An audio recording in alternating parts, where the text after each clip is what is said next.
Mamlakatimiz bo'ylab o'tkazilayotgan O'zbekiston kitobxonlar yurti shiori ostidagi 5-Respublika kitobxonlik haftaligi Surxondaryo viloyatida ham uyushqoqlik bilan tashkil etilmoqda. Vohamiz markazi Adib Sobir Termiziy nomidagi viloyat axborot kutubxona markazida bo'lib o'tgan haftalikning tantanali ochilish marosimidan tayyorlangan lavha bilan dasturimizni davom ettiramiz.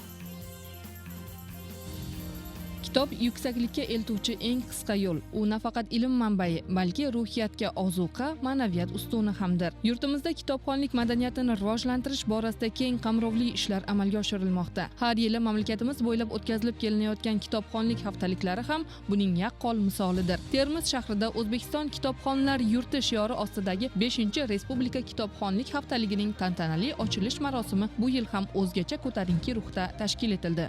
Viloyat axborot kutubxona markazi, viloyat axborot va ommaviy kommunikatsiyalar boshqarmasi, O'zbekiston yozuvchilar uyushmasi viloyat bo'limi va qator mutasaddi tashkilotlar hamkorligida o'tkazilgan tadbirda ko'plab kitobxon yoshlar ham ishtirok etishdi. Axborot va ommaviy kommunikatsiyalar agentligi rahbari Zoom platformasi orqali barcha tadbir ishtirokchilarini tabrikladi. Shuningdek, tashkilotchilardan so'zga chiqqanlar kitobxonlik rivojlangan jamiyat yoshlari har sohada ustun bo'lishi, davlat esa yengilmas bo'lishini ta'kidlashdi. Shundan so'ng yosh ijodkorlar o'zlarining ijod namunalari bilan yig'ilganlarga xush kayfiyat ulashdi.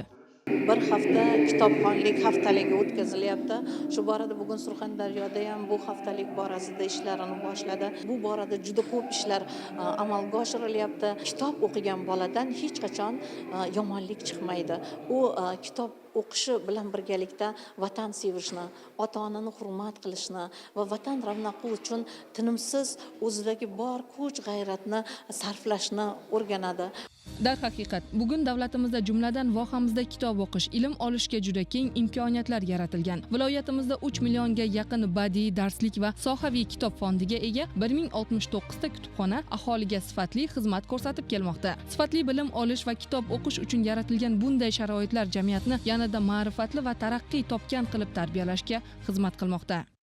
Bu albatta yosh kitobxonlarga, o'sib kelayotgan yosh avlodga, ijodkor o'quvchi bolalarga bu juda ham katta imkoniyat bo'ladi deb o'ylayman. Chunki bu tadbirlarning o'tkazilishi kitobxonlikni keng targ'ib qilishda, kitob o'qish madaniyatini shakllantirishda katta ahamiyatga ega deb o'ylayman. Bunday kitobxonlik haftaliklari ko'proq o'tkazilsa, yosh avlod kitob o'qish madaniyati shakllanib, kitobga mehri ortib borishi shubhasiz. Tadbir davomida ishtirokchilar markaz tashqarisida tashkil etilgan kitob ko'rgazmasi va yarmarkasi bilan yaqindan tanishdi.